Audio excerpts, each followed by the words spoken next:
Welcome to TOOKY'S Sidebar, a book club for toilet dwellers. I'm David. And I'm Gabe, T.S. Eliot's official toilet inspector. And I'm Capitalissimo, and I am tolerating the existence of the Zoomer generation. The Zoomer generation has consequences. That's the topic of the day. We're back again. Everyone's favorite. Another top TOOKY Tubber topic episode. The very topic we're discussing, the literary implications of Skibidi Toilet. Gentlemen, do we know Skibidi Toilet? Cap, do you need a young man to help you out, to help you down these stairs, old fella, to explain Skibidi Toilet? Well, you see, though the osteoporosis and arthritis have caused it to be very difficult for me to use the John at home. I do know what Skibidi Toilet is. I'm going to admit that in a recording, but I also kind of want to hear Gabe try to explain it. Well, Skibidi Toilet is... Now, I am old enough. I am a millennial Zoomer. I was born on 2000, right? The beginning of the millennial, right? God proceeded to put the aristocratic, when the beginning of the millennium began, he breathed into my mother's vagina and created me. And when you think about this concept of an ideal, of a construct, you realize that when I am born, I was born to perceive the reality around me. When you look at Skibidi Toilet, you realize the idea of meme culture is an integration of meme culture that is a lower base level than meme culture of, let's say, iDubbbz or peak 2014. When you look at Skibidi Toilet, or what we call brain rot content, gooning, or maxing. What is Skibidi Toilet, Gabe? That was the question. I'm answering the question. It's a very complex question, right? First, we have to go back to the invention of indoor plumbing. A dream, Western, Faustian, conquer the seat, conquer the plunger. Sorry. The thing about Skibidi Toilet is that it's very much like Shrek content from the early 2010s or something along those lines. It is something so absurd. Because think about it with Zoomers. If you notice with the Zoomer generation, we're the most absurdist generation of all time. The realization of capitalism has melted down the entirety of values. So anything that's deconstructed or pointless, let's say a face. Because if you look at the Skibidi Toilet meme, it's a face. It's a neck sprouting up like a mushroom from the stem of a toilet, screaming at the viewer, right? From y'all's generation, from y'all's old ass, like Social Security using whatever a 401k is, using whatever the fuck that is, right? Wherever y'all are, it's confusing. But a reality for us, because we are so de-enfranchised from the upstandardization of values. When you look at Skibidi Toilet, you realize that the entire reality of the world around us has desensitized us to such a ridiculous degree that Skibidi Toilet is our normality. You could have an entire Skibidi Toilet is your normality, Gabe? Yes, Skibidi Toilet is the new normal. It is the new normal definition. So basically, what I have learned is that Skibidi Toilet is a cognito hazard that causes you to be unable to come up with a coherent explanation for what Skibidi Toilet is. Yeah. I get it now. Okay, great, go for it. Okay. So what is Skibidi Toilet? Essentially, it's a series of shorts, machinima, based on Half-Life 2. What's the name of it? Gary's Mod? Is it just a Gary's Mod animation, or riffing off of it? Yeah. Gary's Mod. It's Source Engine. Yeah, it's just a head that's singing a catchy nonsense song, and it just sticks up and sings at you. And then they're all like 20-second, 10-second, 30-second clips. And then it's a sequence of quote unquote adventures where it's just either you walk in and you see a toilet, and then most of them end with the face lunging at you, or you see there's robots torturing a head, and then the robots get exploded. And it's pretty much it is a series of shorts based on that have millions upon millions of views within the second of being uploaded. And there's even some inferred lore from it, from my understanding. I'm a latecomer to Skibidi Toilet. I just kind of stumbled on. I can't say I've seen more than like 3 videos, and I was like, okay, I get it. When you told me about this, I watched a compilation that was like an hour. Oh long. no! And it was all the Skibidis of Toilet, and all of the random anime fight scenes between various upgraded toilets and gentlemen with televisions and cameras for heads. The face heads, yes. Did your wife walk in, by the way? Yeah, No. dude. Gabe, What sort of horrible scenario are you imagining would occur? She would probably say, "What the fuck are you looking at?" I mean, actually, she wouldn't, because there's always something weird on my computer. Because I do this type of shit with people like you, Gabe. So, yeah, I mean,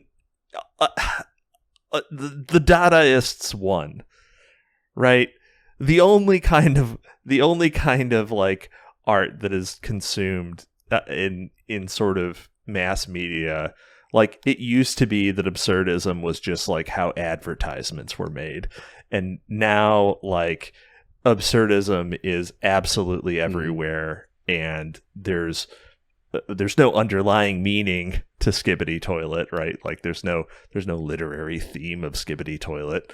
There are shorts that have, like, you know, character tension in a very sort of like sketchy way.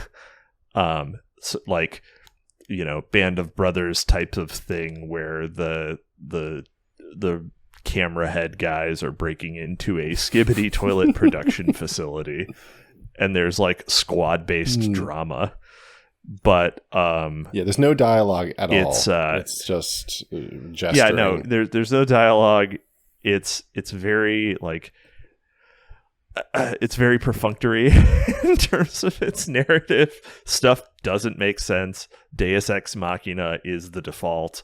Like, you do not have to justify anything. It is profoundly successful for people who are only interested in, and is purely spectacle. reaction optimized. Because think about it: human face, human fecal matter. Like, these are like and explosion and rockets. Like, this is literally everything that gives people like a little, that monkey, like that little impulse in your brain, like crammed into Michael one. Bay on Suicide Watch has been replaced by Skibidi violent, Toilet. and there's always like a violent undertone to it, or like a danger threat undertone. So it's like, it's very short, content devoid in terms of like any larger theming.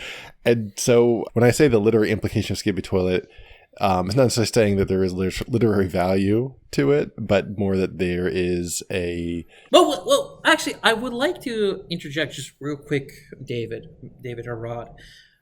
When you really think about it, the idea of Skibidi Toilet is the ultimate manifestation of Deleuze and Guattari's idea of the body without organs. Right, is a deterritorialization. Fuck it, just go for it. Yeah, deterritorialization of the idea of logic. Right, if you look at 2010s culture, iDubbbz, Shrek memes, so forth, meme culture, the evolution of meme culture is very different. The idea of 2010s meme culture is the subjugation of what we grew up as logical concepts. What the Gen Alpha, because Skibidi Toilet appeals to generations that are younger than me. I'm an old fag, right? I'm 23 years old. The average 12-year-old is a generation that grows up 2 degrees younger. They're 2 generations deep into the internet and meme culture. All they know is decentralization and absurdism. So it's absurdism to the second degree. So when they see Skibidi Toilet and see Gary's mod. They don't know what Gary's mod is. They don't know what a source engine is. All they know is that they're seeing a face that springs up out of the toilet. Very city is the opposite of a toilet. You expect urine or pee-pee as the alphas know it, or doo-doo as the alphas know it. But you see a face skipping out of the toilet, right? It's the very simple high versus low art in comedy.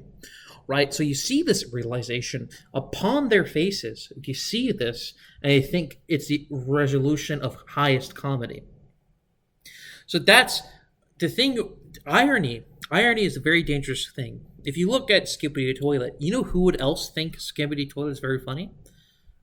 Aristotle.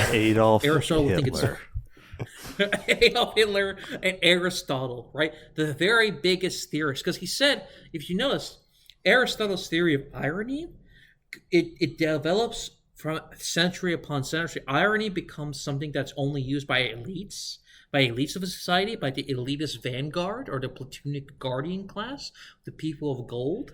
What's the irony in Skibidi Toilet? The vulgar irony of Skibidi Toilet is you see a toilet, right? It's the place where people. You mean it's a head coming out of a toilet. It's a head coming out of a toilet. Right. Is a contradiction. It's the contradiction, not okay. Right, because we're within our bodies, between the shoulder blades, we're designed to go away from where urine is or where speak for yourself. fecal matter Yeah, it's the other end of the right? tube. Yeah, it's the other end of the tube. Right. Yes. So the blatant the contradiction, even from an infant looking at Skibidi Toilet will think it's hilarious because it goes against even their intuitive instincts of going away from bodily fluids. I have a feeling that an infant looking at Skibidi Toilet would be terrified. Yeah, because the faces always lunge and they're distorted, so they have these weird, creepy smiles. Well, there's a reason why in drama, right? It's the laughing mask and the horror mask. Horror and comedy. You mean tragedy? Intuitively, yeah, tragedy. The cousin of comedy. They all go together. They're intuitively intertwined. I just don't see how this relates to anything. Skibidi Toilet. I don't understand how that really. I don't understand how the two possible endings of any narrative, as in either it's a good ending and it's therefore a comedy, or it's a bad ending and therefore it's a tragedy. I don't understand how that relates to head popping out of a toilet. Well, I mean, I realize that it's. I realize your point of the contradiction here. But right, because intuitively you expect there in every human, even dogs. Fun fact about dogs will never. Dogs get surprised when they find a head in the toilet. They don't expect it. If you notice, dogs will avoid at any cock. That's a Freudian slip. Holy shit. Yeah, dogs will avoid any cock. Yeah, holy shit. Keep this guy away from the fucking golden retriever. They will avoid at any cost producing fecal matter where they sleep. Even in dogs don't shit where they sleep. I've heard the heard the saying. Yeah. Right. So even with a baby will avoid fecal matter. It's so when you see a Skibidi Toilet, when you see the face lunging, expulsation, but from the face extruding into the viewer of the screen, you realize it is a contradiction, and through the sheer novelty, active malapropism, like word mashups here. Can I just finish and I'll just connect my earlier thought about the literary thing of Skibidi Toilet. So the first one was the first point I had made was the second part is the literary value of Skibidi Toilet, where I actually think the value is what we can learn in terms of what succeeds, not even trying to achieve the highest art, but just in terms of catching eyeballs, what actually works.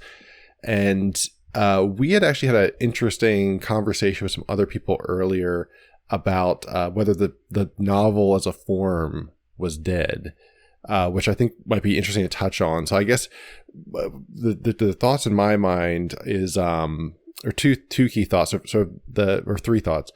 The novel being dead, potentially, as an argument, and whether it's marketable. And then also there's the reliance on this more serialized format and fandom format, which is what Skibidi Toilet embodies as a possible alternative. And then I guess the third point would be the manifestation of that we're seeing in some of the writings that we've reviewed, things like Mixtape Hyperborea, Sam Pink stuff, which we haven't reviewed yet, but I suspect we will, which very much falls into this highly almost short story episodic, even though it's still a novel. It's far more snippet based than, and Skibidi Toilet-esque, one might say. So I'm just curious your guys' thoughts on those three aspects of it. I mean, I agree that Skibidi Toilet is the anti-novel. Like, it's in the sense that I do think that's an interesting idea, by the way, because in a lot of ways, in a very long, if you look at the peak era of the novel, right, it's just cafe culture.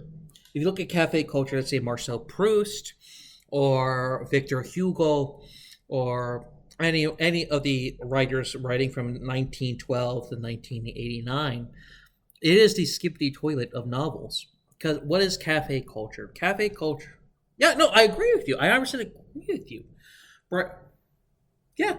Because what is Skibidi Toilet? Skibidi Toilet is something that is absurd, that is contradictory, it is novel, it is outside the norm. So it triggers the brain. Anything that is outside the norm triggers the brain. 1, 2. Due to the fact that in current modernity, anything that's outside the norm intrigues the mind or intrigues the culture. You're seeing something along the lines of the death of the novel. The novel is something that can only exist between the early stages of modernity or an industrial revolution. What is a novel? A novel is between 100 to 350 pages of a very, very detailed. What's a 400-page work of fiction? It is a longer novel. Okay. But it's that's separate category. Still a novel, so you just violated your. All right, go on. Well, go on. If you look Behold at, a man. Novels, go on. It is the serialization. If you look at Dostoevsky's Brothers Karamazov, you look at all this. It is a short, bite-sized pieces. It is the TikTok of clips. You know, when Dostoevsky was publishing Notes from Underground, it was in segments. He would purposely extend or shorten pieces based on the magazine that would allow him to write the pieces within the magazine within itself. So when you look at Skibidi Toilet, you have a fundamental realization of the microcosmos of attention and art. Well, hold on. So the argument that you're making is actually contrary to Skibidi Toilet as the anti-novel. You're saying that that all of these tiny segments that form a larger loose narrative is actually just a continuation of a previous method of Skibidi Toilet as a return to tradition of public. Yeah. Yes. You must return to the P trap. Yeah. Yeah. What is the Skibidi Toilet? Skibidi Toilet is just an extension of the Sartre, Sartyr play of the Romans, right? If you know, what is a Sartre play? A Sartre play is something that's raunchy within the Roman status quo. It usually involves the goat guy with a massive dick, with a massive hairy goat dick, right? And it's something that's very raunchy and taboo. Skibidi Toilet is taboo, but it's very short. If you Juvenal, the famous playwright Juvenal, he would write these things that are very raunchy and taboo, involve Sarters, which are very honey. Don't correct him. Don't correct him. You mean satyrs? Yeah, satyrs. Yeah. Okay. I didn't know what the fuck you were talking about. The first before. time this has happened. Satyr. Like you talk about Sarters before. Yeah, Satyricon. Yeah, Satyricon. Yeah, but you said it right. You said Satyricon right. Right, but yeah, whatever. Satyricon is the Roman equivalent of Skibidi Toilet. Yeah, it could be. It's not quite as short, though. I accept this. Yes, it's not. No, but it's. I mean, it was. There are a series of scenes that have their own like internal narratives that don't necessarily connect in complete way with the other scenes in the story, and are all very frenetic in their own rights. So it is fractured. I am going to grudgingly acknowledge that is there is some truth to that. Right. And think of the dissident right's view of literature. We kind of hold it as a fetish in the classical sense, not as jerking off and masturbating sense of literature and of the novel. The novel can only exist. The 500 chonker, 300 to 500 page chonker can only exist from 1812 to like 1924. Right? In reality, in modernity, if you look at something like Incel, or if you look at something like Adam's book, or whatever, is fundamentally fracturatory, because modernity's relation to experience, or dies in, or state of being, in the Martin Heidegger sense, is fundamentally fracturatory. The existence of social media alone fundamentally changes our relation to art, because it fundamentally changes our relation to new experience, and the experience from the third degree. Because the idea of the epistolary novel. Oh my God, I'm going to kill you. The elusive. No, for real. I'm being ill-defined. Who knows what it is? The elusive epistolary novel. Okay, what are you going to call epistolary now? Go for it. The epistolary novel is a recollection of a series of events by the third degree. The protagonist is relying on an event to the viewer to the third degree. No. A good example. Go ahead. Let's hear you. Yeah. I'm gonna see if you finally get it. All right. No, the low IQ version of this is a story in a collection of letters. That's literally Frankenstein. what it means. All right. But the high IQ, like Skibidi Toilet, is the modern epistolary novel in a very lot of senses, because it requires such a level of understanding of the internet. If you look at a child, like I think if we were going to say something that's more like an epistolary novel, we would have to go with something like SCP.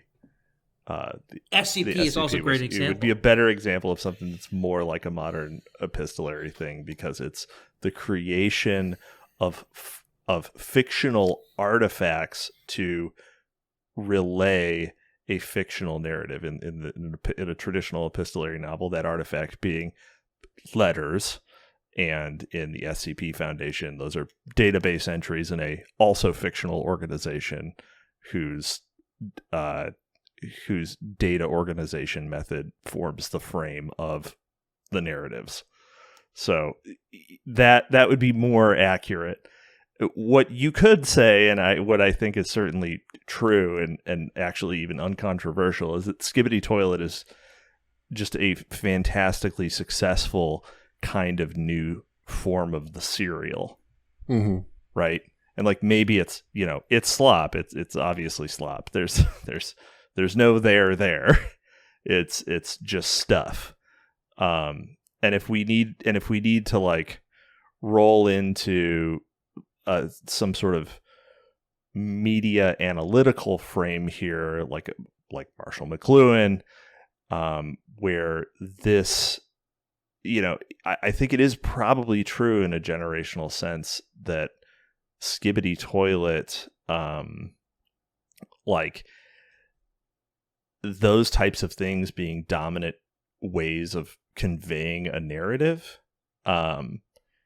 will change the way that people relate to past and future narratives, and the way that they conceptualize events that are, not strictly narrative in the sense, like, that are real events, right? Real events don't actually have a narrative. We'll project narratives onto real world events. But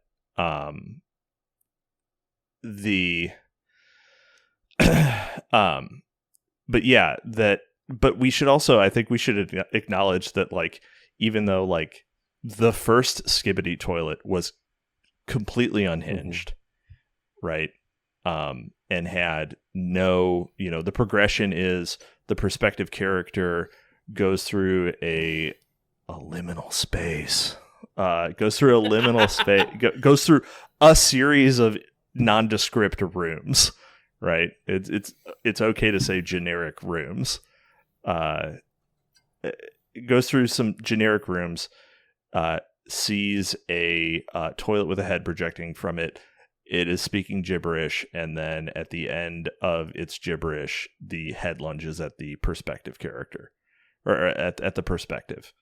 And then it cuts, and all in, it's like, I don't know, 30 seconds, right? But you go from that to basically a war narrative, like an escalation, like a heavily escalatory war narrative between these two factions, and you find out that the perspective is in fact a character, right? The reason why that was the perspective is that the other faction contra the Skibidi Toilet are people with cameras for heads. So basically, while the initial forms of Skibidi Toilet like are completely off the wall and would be unintelligible, if you showed that to someone on a VHS tape in the 80s, they would think it was the wildest shit they'd ever seen in their lives, right? They'd think it was metal as fuck, and it was just bizarre. They'd probably say, "Oh, how did you draw something that looks so weird?" Because they'd never seen computer animation. To be like, is this from the heavy metal movie? I don't know, but but even though that's like pretty off the wall, it does fall back into like a pretty recognizable kind of rote narrative of like this sort of this military fiction. So there's still it does like sort of revert to the mean of storytelling. So well, the idea of reverting to the mean of storytelling is very interesting, and I actually 100% I co-sign everything you said, because there's actually fundamentally there's no difference between the idea of Skibidi Toilet and Marcel Proust in Search of Lost Time, in Nabokov's Lolita, in Homer's Odyssey. And the reason why I can say this so boldly in a bathtub of acid. But think about it. When you ask any literature major, like, oh, I have a PhD in French literature, right? You ask them, what is Marcel Proust in Search of Lost Time? All 7 volumes. What are they about? They will always bring up I'm looking at Lydia Davis's. I have my copy of Marcel Proust's Swan's Way right now in my hand as we speak. And every lecture they talk about Swan's Way, they always talk about the fucking Madeline. The Madeline, the main protagonist, Marcel, dips the baked goods into a coffee of tea. He chews it, and then he releases a mental palace of nostalgia. That is always the first thing that comes into people's mind when they talk about Marcel Proust. They don't talk about him looking at the lesbian lovers on the pond. They don't talk about him going to church and smelling the hawthorns. It is always the cliche about Swan's Way is always the fucking tea and the fucking Madeline, the baked goods. So much that the editor wanted him to change the title of the whole series into The Enlightenment of a Dipped Cookie in Coffee. That's how bad it was, even back then when intellectuals were rising. And so when you looked at Skibidi Toilet, it is the revelation. Skibidi Toilet in a lot of ways is the raw news of the reality of mental memory, which is that we only remember what is novel and what is eccentric. Skibidi Toilet is very memorable because it is so absurd of our standard relation to reality. Swan's Way, if you ask any French literature, they could read all 7 volumes of Swan's Way or of The Search of Lost Time by Marcel Proust. If you ask them, what is Marcel Proust in search of 1,000 pages? This man spent his entire life writing 1,000+ pages of his book. What is the most notable event in his 7+ series of books. Oh, he dips a cookie into coffee and it triggers a memory. That's all it is. Same thing with the Odyssey. When we think of the Odyssey, which is a foundational native ethno-religious experience that Homer relates to his fellow Greeks, what do we think of when we think of Odyssey? We think of travel. A guy goes on a boat. It's 300+ pages in translation, probably more if you read it in a native Attic Greek. But in reality, all we know, it's a guy on a boat. So fundamentally, it's a series of vignettes as he goes from island to island. But I mean, which actually could. We're blending concepts too, because I'm not trying to talk about like the ability to basically communicate ideas as memes or like the compression of stories into that. So yeah, there's ideas as memes, but then also the one idea I didn't want to miss out on is that the relevance, the literary implications of Skibidi Toilet is that it's only able to stay relevant because it's consistently put out as well. So I guess it's kind of this Skibidi is Lindy argument is actually kind of persuading me more than I thought it would, because in the timelinification of people's attention, if you're not getting new shorts regularly, you're going to forget it, right? Like if Skibidi Toilet 1 was all we ever got, as much of a masterpiece as it was in terms of like getting people's attention, nobody would ever talk about it, right? It would have been like there's a bunch of videos, random ass videos of like man farts at door or something, and has 8 million views, but it's not a cultural touchstone. It's the serialization, the repetition, the timelinification of it. And I think the people we're dealing with that are writers, aspiring writers, they need to find a way to harness that and to become timelinified if they want to be viewed. Like I'm thinking of Dan Baltic, friend of the show, shout out to Dan Baltic. He he is a master of timelinifying himself. Extremely common. Baltic W. So I think that's why I think he's a good example of people, because he just has one novel out. He just has the one book, but he keeps it alive through meming it and Skibidi Toileting it, essentially through masterful posting standards. A primo poster. Yeah, Nutcranker is the dissident lit version of Skibidi Toilet in a very that has a blurb. Lot of fundamental ways. Do not use this as a blurb. No, it is a compliment. Right? Because Skibidi Toilet, reason why it's memorable is Skibidi Toilet is novel, aka it is distinct from the regular, right? Because we don't usually see faces sprouting up from the place we piss. And I think Skibidi Toilet, in a lot of ways, fundamentally kind of portrays the reality of fiction. I thought you were going to say springs up from the place we piss. It springs up from the way our brain pisses. Our brain only pays attention to things that are novel, aka outside the norm, right? So it is a fundamental tragedy. The idea of literature fundamentally expounds upon the limitations of the human brain. It goes beyond the limitation of the human brain. Skibidi Toilet will have a fundamentally more genuine effects than James Joyce, than Marcel Proust, than David Foster Wallace. Because fundamentally, it is short, it's less taxing on the brain, and has a far more impact than any of those 1,000+ page novels. I'm being honest here. I generally do believe people will 1,000 of years from now, year 3000, cave paintings of Skibidi Toilet.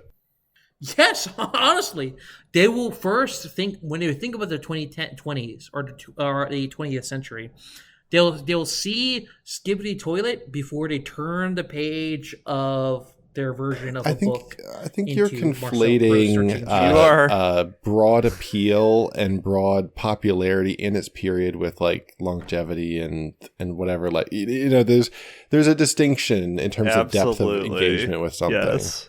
Yeah, there's a massive distinction. Gabe, you are fucking crazy. No. Think about it. If we episode of this thumbnail, if we put Skibidi Toilet in the thumbnail, Compare that to, let's say, Marcel Proust, even his cliche of a cookie and a coffee. To two thumbnails that you're going to use for this episode. It sounds like a threat. You're going to use that Skibidi Toilet whether you want it or not. You're going to use the Skibidi Toilet. Wouldn't want anything to happen to your view count. You wouldn't want it to be under 500 like usual. If you put a fucking Madeline in there, no one even knows that isn't even the first kind of French Madeline people think of. They think of that little cartoon girl. Exactly. You're making fun of it. It's true. This thumbnail, you will not avoid using the Skibidi Toilet. The toilet will be in this thumbnail. But again, Gabe, that's a timelinification, which is time preference. Like it's in the moment. It's now. If I post a Skibidi Toilet thing in like 10 years, will it have that sticking power? I don't think it will, to be honest. I don't think it has the meat on the bones that like people will still discuss it after the serialization either stops or it just gets tired because it goes for so long. That's the downside. Actually, I'm glad you brought this up because that's a big downside of serialization. No, Dave, you're wrong. These Beanie Babies are going to be your retirement fund. But serialization has the good and the bad. The good side of serialization is that you can get people's attention because it's shorter and less demanding. A lot of novels historically, yes, were published serialized, which is awesome. But then the downside of serialization is it can be endless. Now I'm thinking of Royal Roads and things like, and these kinds of like long running fiction where people write these, was it The Wandering Inn is like 3 million words or something insane. Yeah, 3 million words of like Chinese cultivation slop. Yeah, exactly. And you can sell it to the people that are hooked on it, will stick with it. But then it's like anyone looking at it from the outside after is like, wow, do I want to invest my time in a 3 million word thing? And I'm not even up to speed with the fandom. I think there's a whole nother topic on the fandom aspect and how to cultivate it or how people cultivate it and the effects of it. But I guess that's what I want to get to is I would 100%. I have read Wheel of Time. Yeah, same. I have read all of Wheel of Time. I gave up at book 7 or when it got really shitty. Yeah. I should have given up on book none because it's the fucking worst.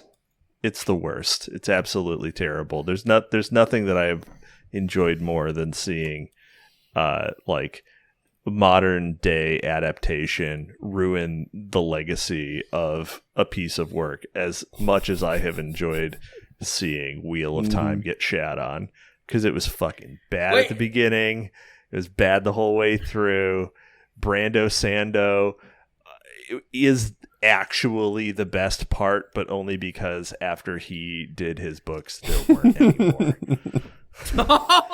Like, you even read the Sandersons? I read, wow. because I'm retarded, and you just can't quit. I will always fall for this. I will always fall for the gambler's folly, the sunk cost fallacy. I fucking just full steam ahead, straight into that bullshit.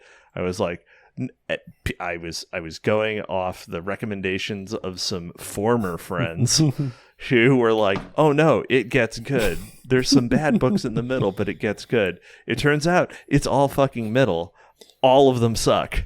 The first one is a crap retread of Fellowship of the Ring, and it's basically the best written one, and everything else is absolute horrible. It's horrible. I need to reread the first one, but I remember I reread it in college and I was like, oh, this has still got it. And then I stopped again at like the third book or something. I was like, yeah, it's fallen off the wheels already.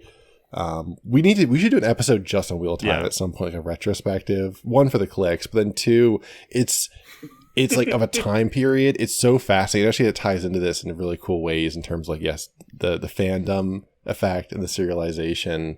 Because there was a weird thing where he had, cancer. He's having serious health issues, and like he wasn't even writing. There's theories he wasn't writing. Not soon enough. No.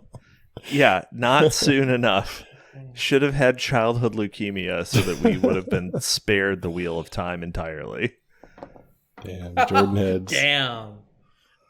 Cap is fed post. Daniel Green, we're coming for you next. Oh my god. Wait, didn't he actually have leukemia? No, I don't think so. Well, I don't know. I just know he's a Wheel of Time stan. No. One of the Green brothers has cancer.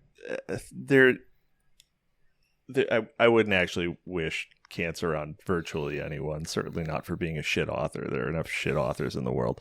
But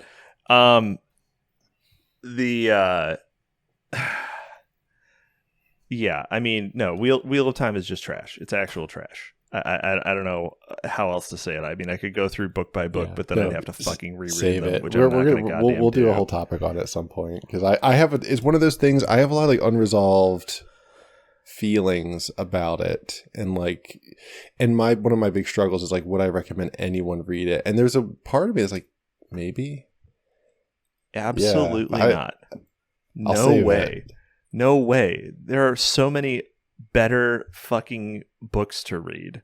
It has very little cultural relevance. The main thing that it has going, the Wheel of Time is absolutely something that will not be remembered in 100 years.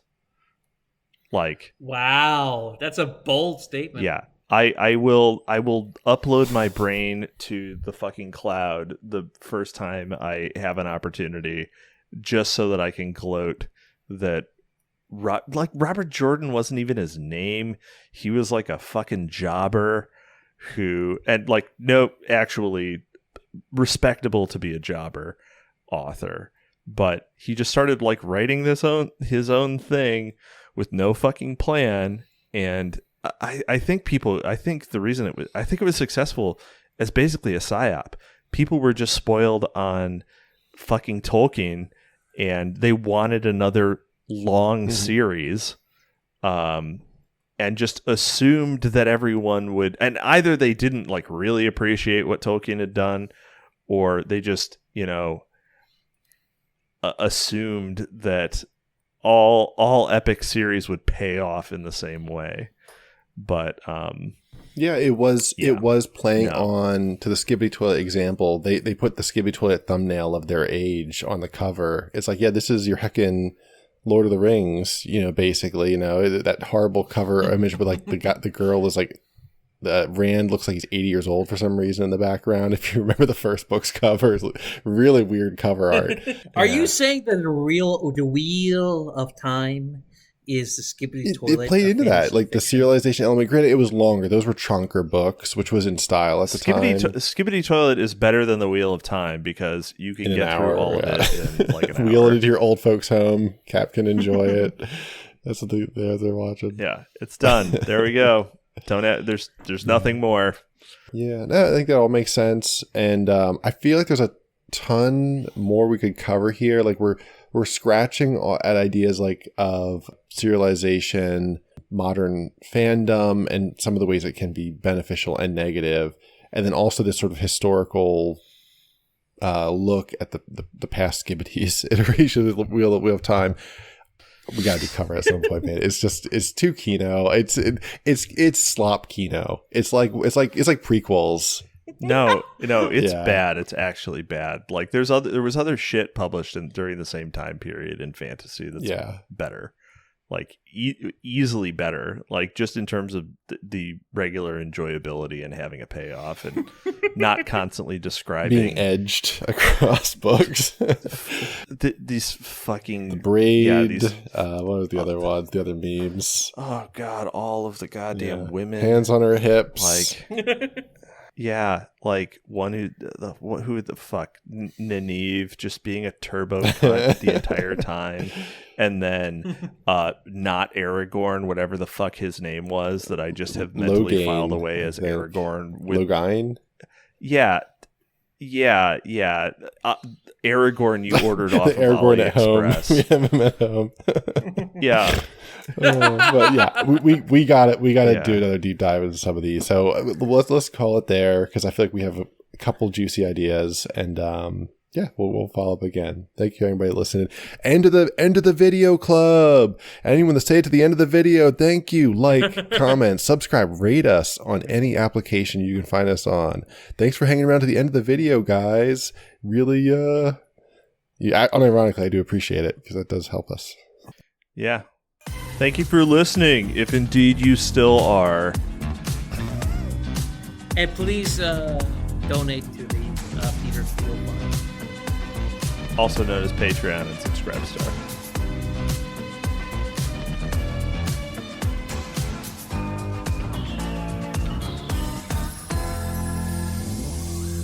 If you notice, dogs will avoid at any cost